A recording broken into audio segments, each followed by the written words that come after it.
A6గా ఉన్నటువంటి అమర్ భట్ ఇతను ఖమ్మం పట్టణంలో గూర్ఖాగా పనిచేస్తూ ఈ యొక్క నేరస్తుల మూటాకి ఆశ్రయం ఇచ్చి నేరస్తులు ప్రణాళికలో నేరం చేసే ప్రణాళికలో అదేవిధంగా నేరస్థలం ఏదైతే మన జ్యువెలరీ షాప్ని రెక్కివేయడంలో వాళ్ళకు ఆర్థిక సహాయ సహకారాలను అందించడంలో ఈ అమర్ భట్ చాలా అతని యొక్క తోడ్పాటు ఈ నేరస్తులకు ఉంది కాబట్టి అతన్ని కూడా మనం అప్రహెండ్ చేయడం జరిగింది. ఈరోజు ఆయన సమక్షంలో నుంచి ఒక 5,000 రూపాయలని రికవరీ చేయడం జరిగింది.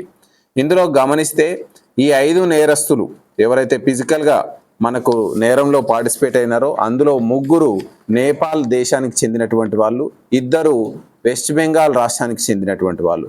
ఈ 3 నేపాల్ రాష్ట్రానికి చెందిన వాళ్ళలో మెయిన్ అక్యూజ్డ్గా ఉన్నటువంటి ప్రకాష్ అనిల్ కుమార్, ఈ A6 అమర్ భట్ ఇద్దరు కూడా ఖమ్మంలో గూర్ఖా పనిచేస్తూ అక్కడ నివాసం ఉంటూ A7 యశోదతోటి ఇతను క్లోజ్గా ఉంటూ ఈ యొక్క ఏ షాపులలో ఏ ప్రాంతాల్లో మనం దొంగతనం చేయాలనేటువంటిది ప్రతిరోజు ప్రణాళికలు రచించుకుంటూ ముందుకెళ్తూ ఉన్నారు.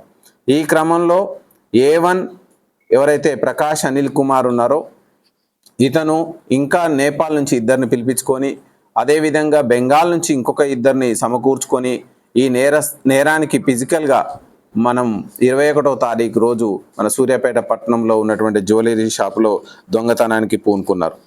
ఈ దొంగతనానికి సంబంధించి డిఎస్పి సూర్యాపేట ప్రసన్న కుమార్, అదేవిధంగా టౌన్ సిఐ మన వెంకన్న, అదేవిధంగా CCS CI Shivakumar and SHO 2 town Shivateja and SI CCS Harikrishna and మిగతా మన సిసిఎస్కి సంబంధించిన వాళ్ళు, లా అండ్ ఆర్డర్ సంబంధించిన వాళ్ళు ఒక 5 టీములుగా వివిధ రాష్ట్రాల్లో మనం వీళ్ళని వేటను కొనసాగించడం జరిగింది. ఈ క్రమంలో మనం ఇతన్ని A4 మాలిక్ మొల్లాని తీసుకోవడం జరిగింది, A6 అమర్ భట్ని తీసుకోవడం జరిగింది.